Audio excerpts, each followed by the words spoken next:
안녕하세요. 유쾌한 영어쌤 박선희입니다. 저희 지난번에 영어의 탄생 스토리를 한국어와 비교해서 공부했어요. 한국어는 감정 전달이 우선인 언어였습니다. 정을 먼저 전달하기에 단어의 순서가 그리 중요하지 않았어요. 예문 기억나시죠? 선희쌤, 떡 먹어요. 선희쌤, 드세요, 떡. 떡 드세요, 선희쌤. 먹어봐요, 선희쌤. 떡. 드세요, 떡, 선희쌤. 떡 드세요. 떡. 선희쌤, 드세요. 나도 헷갈리네. 단어의 순서가 바뀌어도 의미를 잘 전달할 수 있는, 떡만 잘 먹을 수 있는 언어가 한국어였습니다. 그래서 우리는 종종 한 달, 두 달 막 한국살이 하신 외국인 분들이 한국어를 곧잘 하실 때마다 그죠? 써니쌤 좋아요. 써니쌤 사랑해요. 그죠? 이럴 때마다 자괴감에 빠져요. 우리는 막 영어를 막 몇십 년째 하고 있는데 외국인들은 원래 언어 능력이 좋은 걸까요? 응? 응? 좋을 수도 있어요. 그쵸? 하지만 한글이 갖고 있는 특성인 어순, 어법에 영향을 크게 받지 않는 한국어의 특성 덕에 한국어를 잘 하시는 거예요. 자, 오늘부터 주위에 혹시 외국인 친구분들이 있으면 한번 주의를 집중해 가지고서는 경청해 보세요. 포커스는 그들의 단어 순서. 분명 그 외국인 분들의 모국어 나라 그 어순대로 한국어 단어를 뽑아내시는 걸 직접 확인하실 수 있을 겁니다.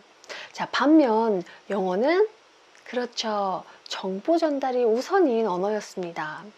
바이킹들이 목숨 걸고 타국에 가서 무력 충돌 없이 평화적으로 자신들이 원하는 음식과 생필품을 얻기 위해 만든 언어가 바로 영어였죠. 외국인들의 오해, 영국 사람들의 오해가 아닌 이해를 돕기 위한 언어였기 때문에 감정보다는 정보 전달을 우선시하는 언어였습니다. 목숨 걸고 단어 순서를 중시하는 언어가 그쵸, 영어입니다. 자, 영어의 첫 만남, 그렇죠. 영어의 첫 만남, 그렇죠. 우리가 보통 사람들을 만나면 자기소개를 먼저 하죠. 자, 그럴 때 어떤 말부터 제일 먼저 하죠? 내가 적이 아님을 알려하기 위해서 제일 첫 번째 사람을 등장을 시켰죠.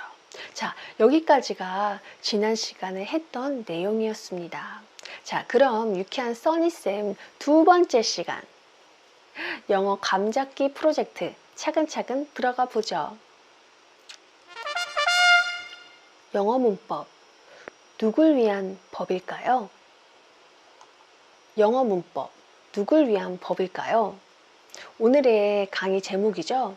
아마 우리 제자님들 중에는 걸어다니는 영어 사전이 브레인이 분명 있으실 거예요. 선희쌤, 저는 원서도 잘 읽고 듣기도 되는데 이상하게 문장을 잘 못 만들겠어요. 내 얘기다. 제자님 손? 그쵸, 이렇게 손가락만 드셔도 됩니다. 참여하시면 오늘 강의가 머릿속에 더 쏙쏙 들어가실 거예요. 자, 그리고 또 일부 제자님들 중에는 걸어다니는 문법 사전이 분명히 있으세요. 자, 때론 저보다 더 많은 문법 용어를 잘 알고 계셔서 정말 어쩜 그걸 다 외우시는지 정말 엄지척입니다. 단어들의 모임으로 만들어지는 것은 문장.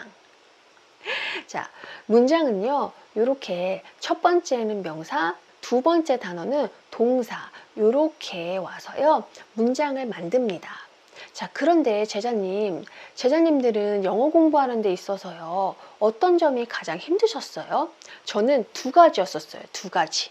첫 번째는 문법 용어, 두 번째는 단어였습니다. 영어보다 이런 문법 용어가 너무너무 어려워서 정말 영어 공부가 너무너무 힘들었습니다. 제자님들은 어떠세요? 명사, 동사, 그리고 형용사 이런 거 그렇죠? 어디에 있는 절인가 이런 생각 안 해보셨어요? 그리고 부사 사과 이름인가? 그리고 한술 더 떠서 주어, 목적어, 보어 이런 애들은 물고기인가? 제자님 농담 반 진담 반입니다. 제 이름은 기억하세요? 박선희. 아름다울 선, 밝은 희를 씁니다. 세상을 아름답게 밝게 비춰라 라는 그저 부모님의 그런 이제 마음을 담고 있는 이름이에요. 제자님, 부모님께서 한 아이의 이름을 지어주실 때는 이 아이가 어떻게 자랐으면 하는 마음에 신중하게 이름을 지어주시잖아요. 문법 용어도 마찬가지예요. 이름을 보면 하는 역할과 위치를 알 수가 있습니다. 써니쌤의 앞으로 모든 수업은요, 모든 문법 용어의 탄생 배경 스토리를 통해서 특정 단어의 역할과 위치를 알아보고 바로바로 단문 영작에 써먹을 거예요. 완전 좋죠? 완전 좋아요. 자, 그리고 제자님, 저는 영어를 정말 너무너무 힘들었는데 또 하나의 걸림돌이 바로 단어였습니다. 자, 지난 시간 저희가 영어의 탄생기원에 대해서 배웠듯이 바이킹들이 온 유럽을 막 다니면서 영어를 전달해요. 그래서 많은 사람들이 영어의 유래는 어디로 알고 계세요? 네, 맞아요. 유럽으로 알고 계세요. 유럽 하면은 대표적인 도시, 국가가 있죠. 그렇죠? 그렇죠. 그리스와 로마. 문명의 발상지죠. 우리가 존경하는 대가 선생님들이 많이 계신 곳, 플라톤, 아리스토텔레스, 그렇죠? 이분들의 사상을 그리스어로 기록된 것들이 많이 있어요. 자, 이렇게 그리스 문화가 이렇게 융성하다가 로마의 문명이, 그렇죠? 로마의 문명이 대세가 되는 시대가 옵니다. 자, 이렇게 그리스어는요, 어떤 언어? 라틴어로 대체가 되었습니다.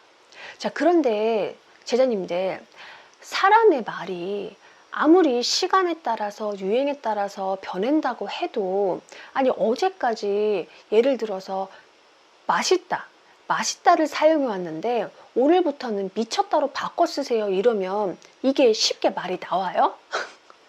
저는요, 제가 이 미쳤다는 단어를 듣고서는 놀랐었을 때 그 놀란 그 심장, 그 기분을 아직도 잊을 수가 없어요. 그 누구나 다 미쳤다라고 하면 이제 막 이렇게 생각을 하시잖아요. 그렇죠? 그런데 그때, 요즘은 미쳤다는 좀 다르죠. 그렇죠? 제가 당시 대학원에서 생명줄을 줄여서 가방끈을 늘리고 있을 때였기 때문에 TV, 대중 미디어 이런 거는 사치와 같았던 그런 때가 있었습니다. 유일한 취미는 그저 먹는 걸 좋아해서 방학 때 요리를 배우는 거였어요. 요리 또 이제 잘하시는 또 우리 제자님들은 아시겠지만 보통 다 손이 커, 그쵸? 또 만난 거나 함께 먹어야 더 맛있잖아요. 그래서 또 한상 또 떡 벌어지게 또 차려봤죠. 그런데 이제 저보다 한참 어린 어린 쌤이 딱 맛을 보더니만 이렇게 엄지를 날리면서 여기까지는 아주 좋았어. 근데 갑자기 이러는 거예요. 쌤, 미쳤다. 쌤 미쳤다. 다행히 제가 그때 당시 한문을 아주 조금 알고 있어서 혹시 이 쌤이 만미를 써서 맛이 끝을 쳤다는 의미인가? 그래, 그런 걸 거야 하면서 이렇게 막 훅 올라왔던 걸 이렇게 이런 마음을 막 다독였던 그런 이제 추억이 있습니다. 아무튼 이렇게 한국도 시대에 따라서 언어가 탄생되었다가 불필요하면 사라졌다를 반복해요.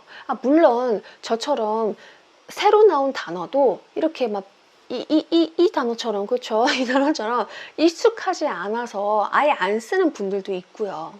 이렇게 시간에 따라 변하는 단어도 저를 힘들게 했지만 때로는 영어인가 싶은 읽기조차 버거운 몇몇 단어들도 있었어요. 제자님, 이거 한번 읽어보세요. 이거 도플갱어, 그 아래 깁스. 저는 이거 한국어인 줄 알았어요. 한국어. 야, 깁스 했냐? 그죠? 그리고 그 아래에 있는 거 이거 닥스훈트랍니다. 닥스훈트. 그 아래는 더 처참하죠. 슈나우죠. 그쵸? 얘네들은 뭐예요? 독일어예요. 가끔 우리가 이런 단어를 보고, 그렇죠? 읽는 분들이 계시는데 읽지 못하는 우리가 읽을 수 없는 우리가 정상이에요. 그렇게 가끔 가다가 독일어를 배우지도 않는데 막 이거를 막 읽는 분들은 그냥 언어 천재인 거예요. 우리가 그냥 신경 쓰지 않아도 되는 분들입니다. 암튼 얘네들은 여기 있는 이 단어들은 독일어를 그대로 착용한 언어, 영어고요. 영어. 그래서 뭐 정신없어, 그쵸? 자, 그리고 이거 제자님들 발음해 볼게요. 그죠? 카페 하시는 분들 계시죠? 그죠? 저도 카페라고 했다가 못 알아듣더라고요. 캐페. 그렇죠? 캐로 발음을 합니다. 그리고 그 아래 거 한번 이거 발음해 보실게요. 그렇죠? 크로상트. 그렇죠? 이거 선생님 어떻게 발음하세요? 이거 발음해 볼게요. 예. 크로와상으로 많이 알고 계시죠? 크로와상. 이거 크로와상이 아니라 크로상트라고 발음을 합니다. 그 아래 거는 어떻게 발음을 할까요? 장르. 그죠? 장르잖아요. 이거 장르. 그렇죠? 얘네들은요, 발음부터가 약간 웡웡웡웡 한 게 프랑스에서 왔어요. 단어가 참 영어처럼 생겨서 읽을 수 없는 단어들을, 그렇죠? 이런 단어들을 제 영어 공부를 방해했습니다. 읽지도 못하는데 어떻게 철자를 외우겠어요? 영어 단어를 외우라는 선생님의 숙제는 거의 저에게, 그죠? 할머니 주민번호, 주민등록번호나 뭐 이렇게 뭐 전화번호부, 노란 옐로우 페이지, 옐로우북 아시죠? 그죠? 전화번호부 외우라는, 그죠? 뭐 그런 느낌하고 거의 흡사했어요. 뭐 똑같았어, 그죠? 제자님들은 어떠셨어요? 보이네, 보여. 막 지금 다 보여요. 지금 막 일부 제자님들만 지금 무릎 치시면서 막 내 얘기한다 막 하시는 분들도 조금 있고, 대다수는 지금 막 비웃고 있는 거 지금 다 보입니다. 지금, 그쵸? 제자님, 그래서 그대들은 영어를 잘할 수밖에 없다는 거예요. 저랑 비교하니까 제자님들은 거의 언어 천재 수준이시죠? 자, 그러면 희망과 용기를 전하며, 자, 계속, 자, 구고 해볼게요. 진행합니다. 자, 물론 저는 굉장히 영어가 힘들었어요. 그렇죠? 하지만 영어는 분명 쉬운 언어였어요. 로마 시대 사람들은 라틴어를 주로 사용했습니다. 라틴어는 말은 어떨지 몰라도, 그쵸? 엄청 어려웠어요. 그래서 지배계층들만 글을 쓰고, 그죠? 글을 쓸 수가 있었어요.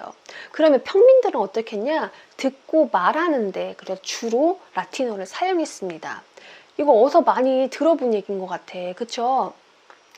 한글이 창제되기 전, 그죠? 저희도 사대부들만 한문을 글로 쓰던, 그죠? 과거 우리나라와 비슷했죠?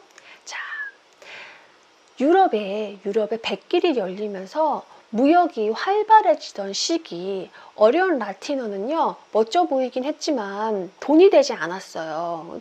이게 무역업이면 나라와 나라 사이에 이렇게 많은 대화가 오가야 되는데, 저쪽 나라에서 라틴어를 못 알아듣는 거예요. 그쵸? 그래서 무역업에 종사하는 상인들을 중심으로 법대로 말하면 오해 없이 정보만 빠르게 전달할 수 있는 영어가 빠르게 퍼지기 시작합니다. 자, 그런데 제자님, 이 사진은요, 배 사진이 아니죠? 배. 아무리 찾아봐도 배가 안 보여. 그쵸? 배가 아니에요. 자, 여기 이 처자 보이세요? 엄청 예쁘죠? 그리고 엄청 어려 보여요. 그런데 이 처자요, 애엄마예요. 어떤 엄마? 미혼모. 바이킹 아빠가, 자, 당시에 이제 유럽에 도착했을 때 바이킹 아빠들의 평균 신장은요 160이었어요. 160. 자, 그런데 당시 유럽 남자들의 평균 키는요, 그렇죠, 막 성이 보이죠, 그렇죠, 머리 하나가 없어지고 있어요. 그렇죠? 150 이하였습니다. 느낌 오시죠? 자, 바이킹 오빠들은요, 또 막 거기다 더해서 한 달 동안 파도를 상대로 막 노를 저었잖아요. 그쵸? 그래서 가슴, 막 어깨, 막 갑바가 장난이 아니야. 막, 그쵸? 엄청 키운 상태에서 또 이분들의 또 고상한 취미가 있어요. 그게 뭐예요? 사우나. 사우나가 춤이었어요. 막 비누 냄새, 막 꽃향기 막 풍기면서 거기다가 또 정갈하기까지 해. 금발머리 양쪽으로 곱게 따시고 이렇게 딱 그윽하게 쳐다봅니다. 그러면 이제 우리 유럽 언니들이 이제 그럼 안 되는데 되는데 이렇게 그렇죠. 한 발 한 발 가다가 국제 결혼이 이루어지고 주니어를 하나 둘씩 낳아 알콩달콩하게 잘 살아가게 되는 거죠.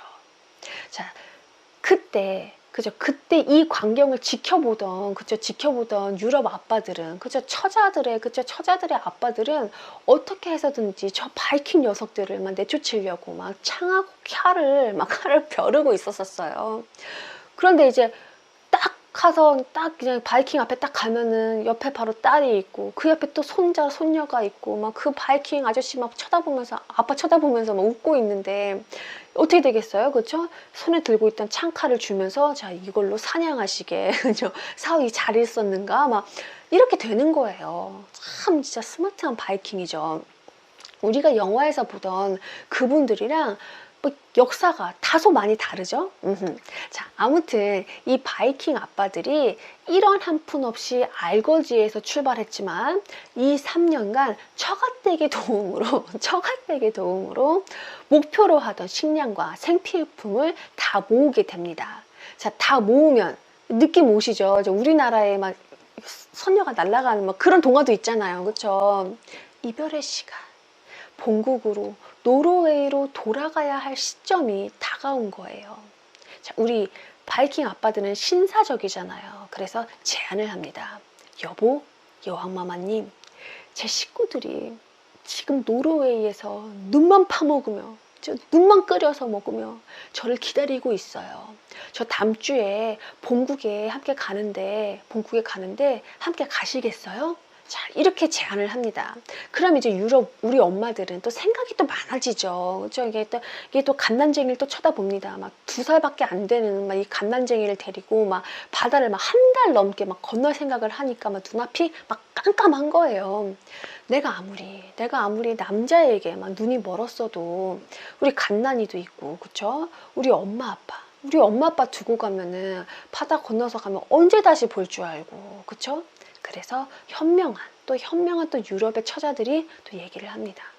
그냥 당신이 얼른 본국 노르웨이에 집 놓고 다시 오세요.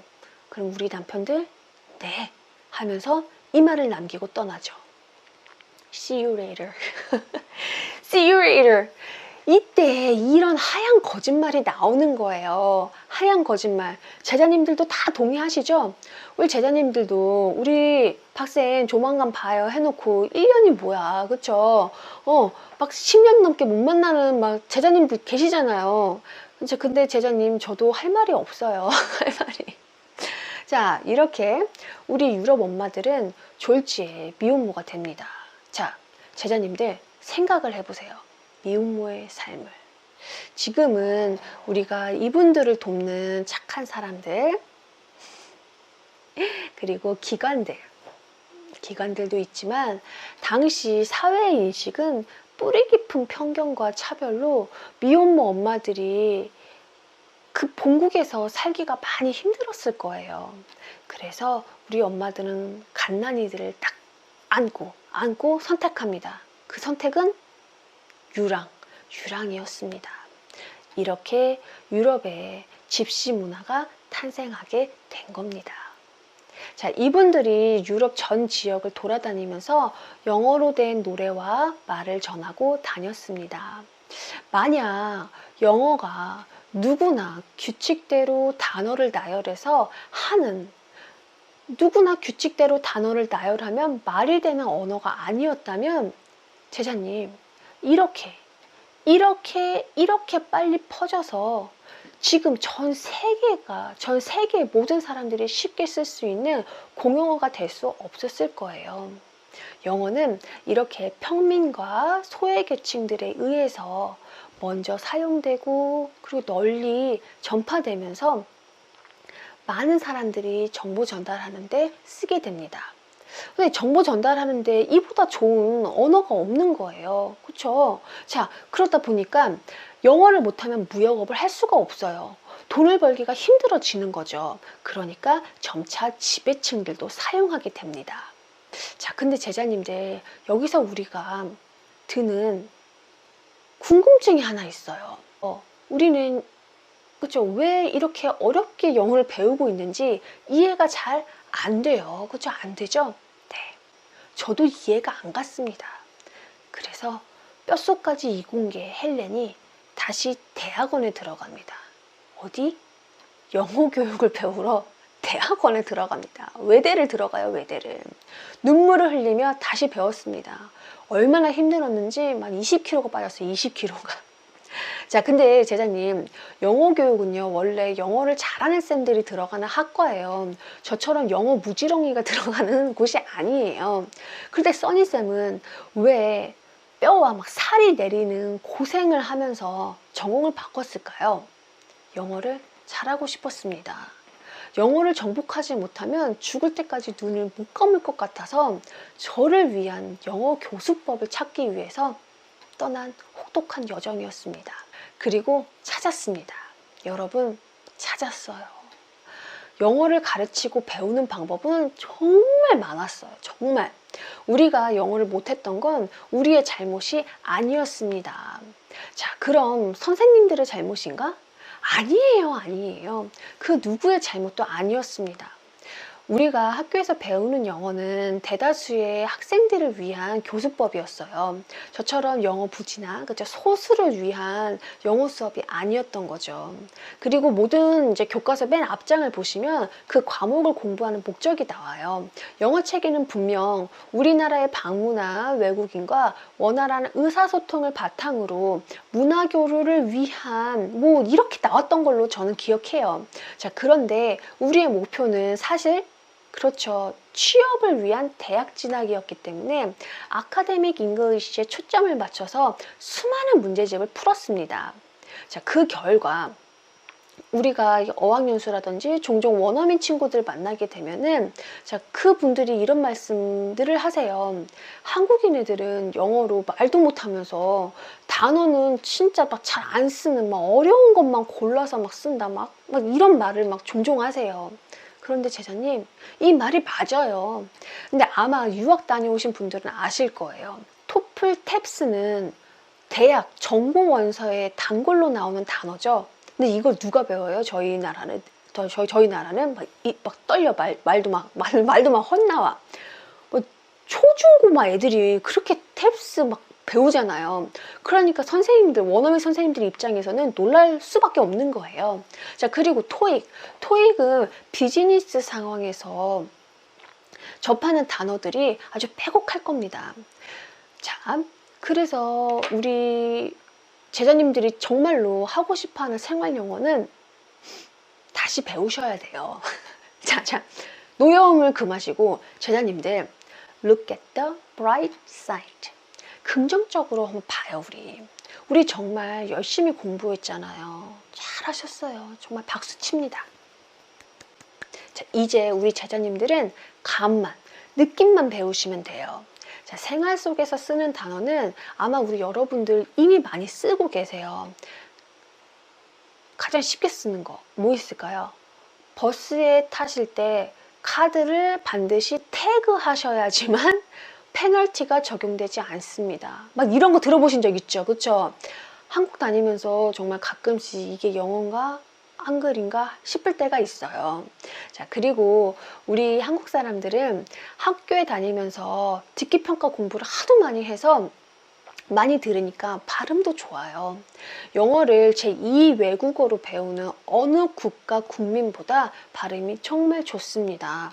내가 발음이 안 좋다고 혹시 내가 발음이 안 좋다고 막 비웃으면서 막 이렇게 막 지적질하는 그죠 외국인 친구가 있으면 그쵸 막 손가락을 확 그냥 절교하세요. 그쵸? 꼭 친구여야 해요. 그쵸? 내 말이 아니라 내가 진짜 하고 싶어하는 말이 아니라 막 발음만 듣는 친구 그 친구가 이상한 거예요.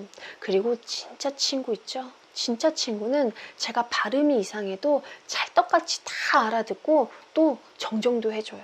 그렇게 최고의 원어민 쌤이 없어 진짜 정말. 쌤, 제자님, 저는요 우리 박쌤은, 우리 써니쌤은 유학을 다녀왔을까요? 안 다녀왔을까요? 저는 유학을 다녀오긴 했습니다. 그런데 몇 년간 유학 생활을 할 정도로 부유하지 못했습니다. 그래서 딱 10주 어학연수를 다녀왔어요. 그렇죠? 그때 저의 마음은 하루를 한 달처럼, 일주일을 1년이라는 마음으로 정말 미친 듯이 신들린 듯 공부했어요. 내가 언제 또 다시 한번 미국으로 오겠느냐, 막 이런 마음으로. 그래서 영어를 막 1도 못하면서 외국인 친구들 있으면은 그냥 무조건 가가지고서 막 하이 하면서 막 손짓발짓 대화하고 막 생각나는 대로 막 아는 대로 그냥 막 조금밖에 없지만 막 아무 말이나 뱉어내고 막 그랬습니다. 원어민 친구들이 얼마나 웃겼겠어요. 그쵸? 맞아요. 많이 웃겼습니다. 그래서 제 주위에는 원어민 친구들이 많았어요. 저랑 있으면 유쾌하니까 막 헛소리 막 하니까 얼마나 웃겨요. 그쵸? 그리고 또 하나, 그 친구들이 오류를 지적해주면 저는 땡큐 했어요. 웃으면 같이 웃었어요. 막 이렇게 뭐 제가 나 막 비웃나 막 이러지 않고 같이 웃었어요. 땡큐 땡큐 하면서 막 고맙다고 막 바로바로 막 고치고 배우고, 아마 원어민 친구들 눈에는 제가 병아리처럼 보였을 거예요. 막 병아리 키우는 기분 있잖아요. 막 무럭무럭 쑥쑥 자라면 막 기특하고. 제자님, 제가 하고 싶은 말은 이거예요. 실패 경험은 성공 경험임을 잊으시면 안 됩니다. 내가 아직 영어가 만약 부족하시다면 실패 경험이 얼굴이 빨개진 횟수가 부족하신 거예요. 저랑 함께 늘려봐요. 오늘도 수업 끝내야 되는데 진짜 좀 하고 싶은 말이 많아가지고. 자, 제자님, 오늘까지는 OT고요. 자, 다음 수업부터 본 수업이니까 그냥 오늘도 편하게 들으세요. 자, 우리도 만약 유럽 국가처럼 이렇게 상공업을 통해서, 배경 자체가 상공업을 통해서 영어가 들어왔다면 지금처럼 어렵게 배우진 않았을 겁니다. 자, 우리가 영어를 이렇게 어렵게 배운 이유는 바로 이 사건 때문이었습니다. 제자님, 정말 참혹하죠? 그렇죠? 그 아름다운 파리에 성한 건물이 하나도 안 보이죠? 2차 세계대전 당시 연합군이었던 미군 상부에서 변방의 미군 분대의 작전을 영어로 된 문서로 전달합니다. 자, 그런데 제자님, 저도 정말 믿기 어렵지만 이 미국군이 영어로 된 문서를 못 읽는 거예요. 못 읽는 거예요. 막 위로 막 이게 거꾸로 막 뒤집어서 보고 막 이게 앞뒤로 뭐 이게 뭐냐 막 이러고 있는 거예요. 저도 믿을 수가 없었지만 곰곰이 생각해 보니까 한국에도 이런 상황이 있었어요. 때를 놓쳐가지고 그 글을 배우는 시기를 놓쳐서 노인 학교에서 한글 공부를 다시 하시는 어르신들 본 적 있으시죠? 그쵸? 근데 이런 상황은 아름다운 상황이잖아요. 그런데 이렇게 막 전시 상황, 막 긴급한 상황에서는 전혀 아름답지 않아요. 그렇죠? 이런 일이 벌어진 겁니다. 그래서 미국 정부가 당시에 언어 학부로 최고였던 미시건 대학에 막대한 지원과 함께 다음의 과정을 요청합니다. 내국인, 외국인 통틀어서 영어를 가장 빨리 마스터할 수 있는 교수법을 연구할 것을 우리 교수님들께 권하죠. 그렇게 나온 법칙이 만시간의 법칙이에요. 자, 영어에서 만시간의 법칙은 나중에 제가 또 자세하게 또 알려드릴게요. 자, 제자님, 자, 여기서 퀴즈 하나 내볼게요. 퀴즈. 자, 영어 교수법을요, 연합국인 미국과 영국에서만 했을까요? 아닐까요? 그쵸? 그죠? 아니죠. 적국인 일본도 이제 막 이렇게 막 해킹하고 막 들었을 거 아니에요. 군사 정보를, 그죠? 몰래 빼낸 군사 정보를 해독하기 위해서 언어 연구에 막대한 투자를 합니다. 그래서 아주 옛날 영어 책에 한자가 그렇게 많았던 거예요. 자, 제자님, 많이 보셨죠? 저도 한 번 봤습니다. 표지 포함해서 3장 이렇게 한 번 봤습니다. 한 번. 제가 영어 공부하면서 수많은 좌절을 했잖아요. 그 중에서 이때가 가장 힘들었어요. 제가 표지를 보면서 무슨 생각을 했냐면, 내가 영어 공부하기 전에 천자문을 먼저 떼야 하는구나. 제가 천자문 뗐을까요? 그렇죠. 언어 지지는 천자문 못 떼죠. 그렇죠. 자, 제자님 걱정 마세요. 저는 일본에서 건너온 이 책으로 공부하지 않을 겁니다. 자, 제자님, 이번에도 미국 대통령 선거는 박빙이었죠. 45대 55. 제자님, 제가 또 질문 하나 들어갑니다. 재밌어요. 긴장 놓치고. 자, 55란 비율은요, 미국 시민권자일까요? 이민권자일까요?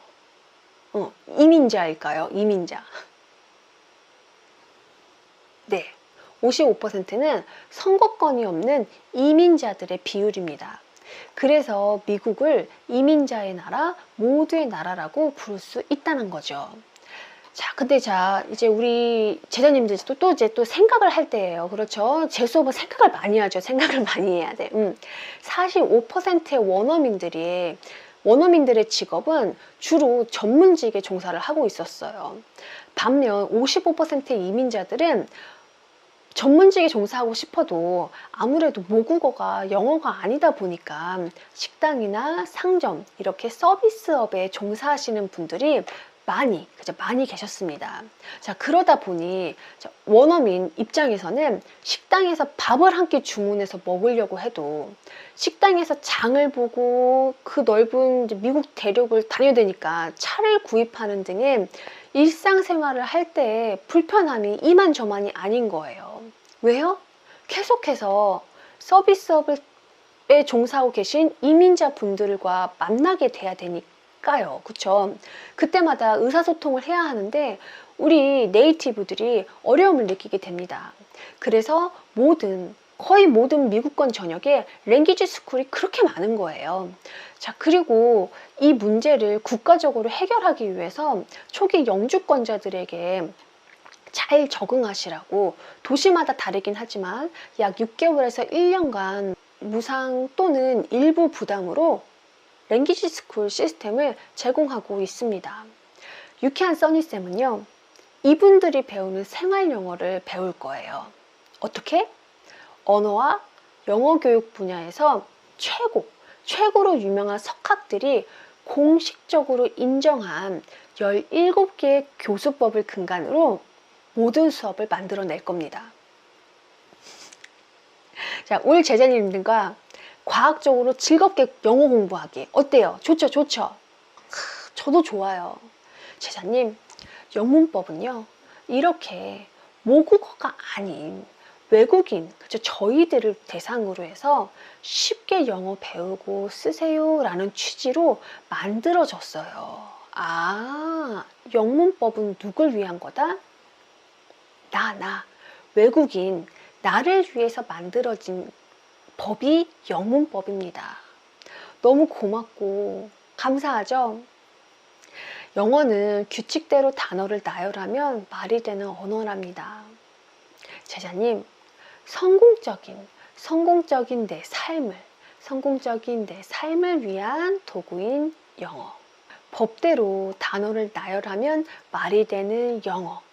그 시작인 영문법을 앞으로 체계적으로 즐겁게 저와 공부해요. 이미 알고 있는 많은 영어 단어 제가 잘 사용하실 수 있도록 도와드릴게요. 자, 제자님, 유쾌한 시간 되셨나요? 저도 즐거웠습니다. 제자님들의 좋아요와 구독은 사랑입니다. 다음에 더 유쾌한 시간 보내요. See you!